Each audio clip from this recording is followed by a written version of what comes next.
ज्ञान केंद्र में आप सभी का स्वागत है। आज की वीडियो बहुत ही महत्वपूर्ण विषय पर है जिसे फ्रिक्शन अर्थात घर्षण कहा जाता है। इस वीडियो में हम जानेंगे फ्रिक्शन की परिभाषा, फ्रिक्शन किसे कहा जाता है, इसके अलावा फ्रिक्शन कितने प्रकार का होता है, इसके लाभ अथवा हानि क्या क्या होते हैं, ये हम इस वीडियो में जानेंगे। और इसी वीडियो में हम फ्रिक्शन को अंग्रेजी व हिंदी दोनों भाषाओं में जानेंगे। मेरा आपसे निवेदन है आप लिख करके याद करें इन सबको, तभी आप इसे आगे तक याद रख पाएंगे। तो वीडियो को हम शुरू करते हैं। सबसे पहले हम जानेंगे फ्रिक्शन की definition. Friction is the force that opposes और रजिस्ट्स द रिलेटिव मोशन और tendency of motion between two surfaces that are in contact with each other. अब इसे हम हिंदी में जानेंगे। घर्षण वह बल है जो किसी वस्तु की गति या गति की प्रवृत्ति का विरोध करता है जब वह किसी दूसरी वस्तु की सतह के संपर्क में होती है। इससे मैं एक बार आपको एक्सप्लेन कर देता हूँ कि घर्षण या फ्रिक्शन तब होता है जब दो वस्तुएं आपस में रगड़ रही होती हैं। जब वो रगड़ती हैं या कोई एक वस्तु दूसरी वस्तु के ऊपर चल रही होती है, तब वहाँ पर फ्रिक्शन अर्थात घर्षण पैदा होता है। It always acts in the opposite direction of motion, और यह मोशन के विपरीत दिशा में ही हमेशा कार्य करता है। जैसे कोई भी चीज आप जब आगे सरकाते हैं, एक एग्जांपल देखिए, यहाँ पर हम देख लेते हैं। When you push a book on a table, it slows down and stops due to friction between the book and the table surface।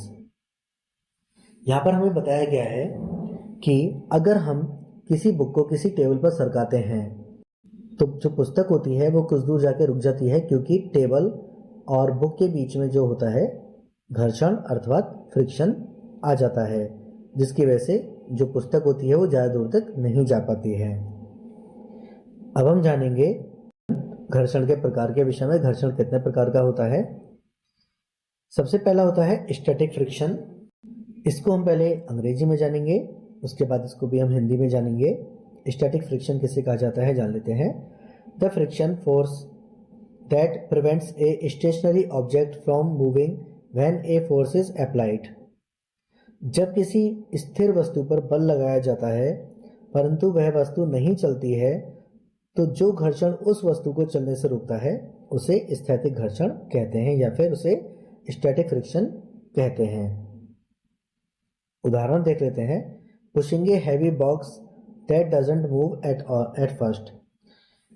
देखिए यहाँ पर उदाहरण बताया गया कि जैसे मान लीजिए कोई भारी बक्सा होता है, तो जब हम उसको पुश करते हैं, किसी भारी बॉक्स को पुश करते हैं, तो वो ज़्यादा दूर तक हम उसे नहीं खिसका पाते हैं, क्योंकि फ्रिक्शन उस समय वजन के कारण बहुत ज़्यादा बढ़ जाता है नीचे फ्लोर सरफेस के बीच और बक्से के बीच में, दोनों के बीच में, क्योंकि फ्रिक्शन बहुत ज़्यादा हो रहा होता है। तो इस वजह से हमें उसमें फोर्स भी बहुत ज़्यादा लगाना पड़ता है उसको आगे मूव करने के लिए। दूसरा है स्लाइडिंग फ्रिक्शन। बहुत ही इंपॉर्टेंट है स्लाइडिंग फ्रिक्शन, इसको बहुत ही ध्यान से आपको समझना होगा। सबसे पहले हम जानेंगे स्लाइडिंग फ्रिक्शन किसे कहते हैं अंग्रेजी में। The friction that occurs when one solid surface slides over another. जब एक वस्तु दूसरी वस्तु की सतह पर सरकती है तब उत्पन्न घर्षण को स्लाइडिंग घर्षण कहा जाता है। Example, sliding a book across A table. आपने देखा होगा जब हम किसी पुस्तक को किसी टेबल पर खिसकाते हैं तो पुस्तक कुछ दूर जाकर के रुक जाती है और वह उससे आगे अपने आप नहीं जा पाती है जब तक हम उस पर कोई और फोर्स ना लगाएं। तो इसका जो रीज़न होता है, इसकी जो वजह होती है, वह केवल फ्रिक्शन होता है, क्योंकि टेबल सरफेस और जो बुक होती है उसके बीच में फ्रिक्शन आ जाता है, इसलिए जो पुस्तक होती है वो ज़्यादा दूर तक नहीं जा पाती है। अगला है रोलिंग फ्रिक्शन या रोलिंग घर्षण, या फिर इसे लुढ़कन घर्षण भी कहा जाता है। रोलिंग फ्रिक्शन क्या होता है जान लेते हैं। The frictional force that resist the motion of a rolling object like a ball or wheel on a surface, example wheels of a car or a rolling ball. जब कोई वस्तु सतह पर लुढ़कती है या रोल करती है, तब जो घर्षण बल कार्य करता है उसे रोलिंग घर्षण कहते हैं। उदाहरण कार के पहिए या गेंद का लुढ़कना। अब यहाँ पर देखिए, यहाँ पर एक बहुत ही इंपॉर्टेंट चीज़ है कि कोई भी जब हम रोलिंग फ्रिक्शन का जो एग्जांपल देखते हैं तो उसमें मोस्टली हम बॉल या पहिए को ही लेते हैं, क्योंकि वो सर्कुलर होते हैं, रोल होते हैं वो किसी भी सरफेस पर, तो उनका जो बहुत ही कम पार्ट होता है वह सरफेस से टच हो रहा होता है। पूरा पहिया टच नहीं होता है सरफेस से, कुछ पार्ट उसका टच होता है, या फिर जो बॉल होती है बॉल का भी कुछ पार्ट ही सरफेस से टच रहता है, जिसकी वजह से फ्रिक्शन काफ़ी कम होता है।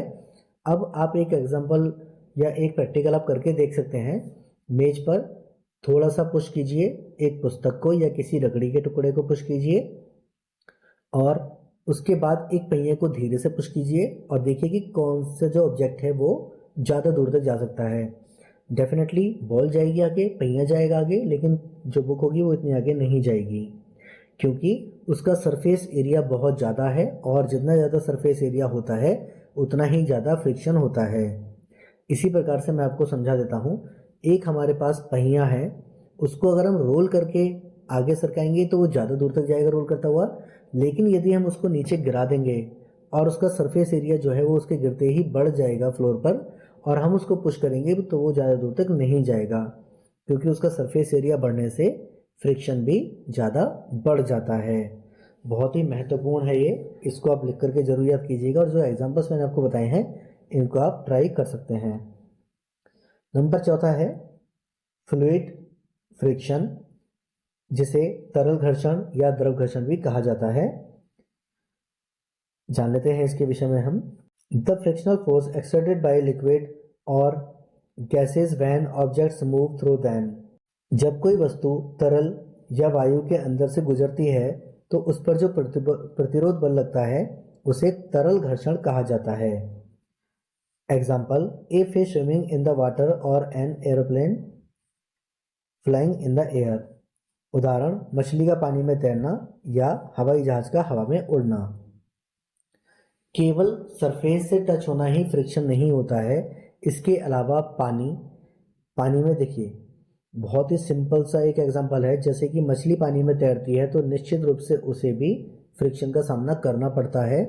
और हवा से जो फ्रिक्शन होता है, जब आप साइकिल चलाते हैं या जब आप बाइक पर बैठे होंगे तो आपने देखा होगा कि सामने से काफ़ी तेज़ हवा हमें महसूस होती है। ये सब फ्रिक्शन ही होता है जो कि हमारी जो स्पीड होती है उसको कम करते हैं। फ्रिक्शन का काम स्पीड को कम करना ही होता है बेसिकली। एडवांटेजेस ऑफ फ्रिक्शन हम जान लेते हैं। फ्रिक्शन के लाभ क्या होते हैं। चलने में सहायता मिलती है। जब हम पैदल चलते हैं या हम साइकिल से चलते हैं तो फ्रिक्शन नहीं होगा तो हम ज़्यादा चल भी नहीं पाएंगे, हम बार बार स्लिप होते रहेंगे। लेकिन इसके साथ ही मैं आपको एक चीज़ और बता देता हूँ। फ्रिक्शन कहाँ पर आपने ज़्यादा महसूस किया होगा। अगर आप साइकिल चलाते हैं तो सड़क पर आपको कम फ्रिक्शन महसूस होता है, मिट्टी पर थोड़ा सा ज़्यादा महसूस होता है। लेकिन अगर आप रेत के कणों में चले जाएंगे जहाँ पर रेत पड़ा हुआ होगा ज़्यादा, वहाँ पर आपको साइकिल को खींचने में बहुत ही प्रॉब्लम होगी, क्योंकि यहाँ पे फ्रिक्शन बहुत ज़्यादा हो जाएगा। वाहन सड़क पर फिसलने से बचते हैं। मैंने आपको बता दिया है, वाहन सड़क पर फिसलने से बचते हैं। चीज़ों को पकड़ने में सहायता करता है। जब हम किसी चीज़ को पकड़ते हैं तो वो गिरती नहीं है, उसका कारण भी फ्रिक्शन होता है, क्योंकि फ्रिक्शन हो रहा होता है, हमारा फोर्स लग रहा होता है जिसकी वजह से फ्रिक्शन होता है और चीज़ें हमारे हाथ से नहीं गिर पाती हैं। माचिस जलाने और ब्रेक लगाने में काम आता है। जब माचिस की तीली को हम माचिस पर रगड़ते हैं उससे फ्रिक्शन होता है, जिससे कि गर्मी भी बढ़ती है फ्रिक्शन की वजह से, और माचिस के आगे जो मसाला होता है लगा हुआ वो जल जाता है। बिल्कुल इसी प्रकार से जब हम साइकिल चला रहे होते हैं तो साइकिल चलाते समय हम जब ब्रेक लगाते हैं तो जो साइकिल की बीच रबड़ लगी होती है ब्रेक में, और जो पहिया होता है, जो रिम होता है, उन दोनों के बीच में फ्रिक्शन पैदा हो जाता है, जिसकी वजह से साइकिल हमारी रुक जाती है। अब फ्रिक्शन के डिसएडवांटेजेस हम जान लेते हैं। ऊर्जा की बर्बादी। देखिए, जब भी हम फ्रिक्शन का यूज़ करते हैं तो उसमें ऊर्जा की बर्बादी होती है। जैसे हमने काफ़ी फोर्स लगा करके साइकिल को तेज चलाया, अचानक से हमें ब्रेक लगाने पड़ जाते हैं, हमारी साइकिल रुक जाती है, तो जो एनर्जी हमने खर्च की है उसमें, उसका हमें लाभ पूरा नहीं मिल पाता है, और ब्रेक लगने की वजह से साइकिल हमारी वहीं रुक जाती है। मशीनों के हिस्से घिसते हैं। बिल्कुल, जब भी हम कोई मशीनें यूज़ करते हैं मैकेनिकल मशीन्स, तो जब वो चलती हैं तो उनके जो पुर्जे होते हैं वो घिसते हैं। और जैसे हम कोई साइकिल या बाइक चलाते हैं तो हमारे जो पहिए होते हैं जब वो सड़क पे चलते हैं फ्रिक्शन में ज़्यादा होता है, जिसकी वजह से वो घिस जाते हैं। गति में कमी आती है। जैसे मैंने आपको बताया कि आप सड़क पे चलेंगे तो कम फ्रिक्शन आपको महसूस होगा, लेकिन फ्रिक्शन वहाँ पे होता ज़रूर है। लेकिन अगर आप रेत में चले जाएंगे तो आपकी गति लगभग रुक जाएगी और आपको बहुत ज़्यादा फोर्स लगाना पड़ेगा उस रेत से बाहर निकलने के लिए। अधिक ईंधन खर्च होता है, बिल्कुल सही, अधिक ईंधन खर्च होगा। एक चीज़ मैं और आपको बता देता हूँ, साइकिल के टायर जो होते हैं वो पतले होते हैं और गाड़ियों के टायर जो होते हैं वो चौड़े होते हैं। वो इस वजह से होते हैं कि अगर हम साइकिल में चौड़े पहिए लगाएंगे तो उसको हमें चलाने के लिए ज़्यादा बल लगाना पड़ेगा, क्योंकि फ्रिक्शन उतना ही ज़्यादा हो रहा होगा। इसके बाद आता है ways to reduce friction. Friction को कम करने के उपाय। फ्रिक्शन को हम कैसे कम करते हैं? लुब्रिकेंट्स लाइक ऑयल और ग्रीस आर यूज्ड।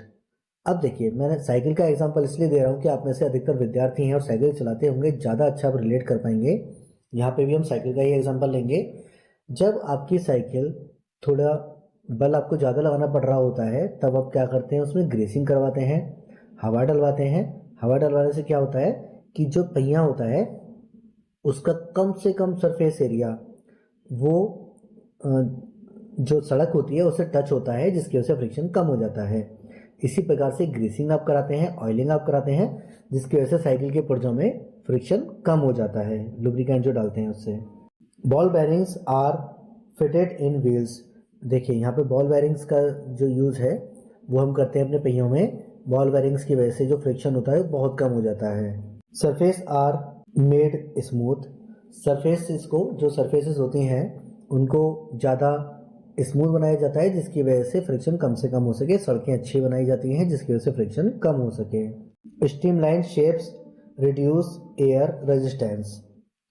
देखिए स्ट्रीमलाइन शेप्स क्या होता है, इस प्रकार की शेप्स बनाई जाती हैं जो एक एरोडायनामिक्स की तरह से काम करती हैं और हवा का जो प्रभाव होता है वो कम से कम पड़ता है। स्कूटी बाइक वगैरह जो बनाए जाते हैं आजकल वो काफ़ी ज़्यादातर एरोडायनामिक्स को ध्यान में रखकर बनाते हैं, जिससे कि हवा का भी फ्रिक्शन कम से कम रहे और सड़क का भी फ्रिक्शन कम से कम रहे और हमें ज़्यादा ईंधन में हम ज़्यादा दूर जा सकें और फ्रिक्शन का हमें नुकसान कम से कम हो। तो आज की वीडियो में हमने जाना फ्रिक्शन के विषय में। आशा करता हूँ सभी को वीडियो अच्छी लगी होगी। वीडियो अच्छी लगी हो तो वीडियो को लाइक करें, चैनल को सब्सक्राइब करें। आप सभी का धन्यवाद।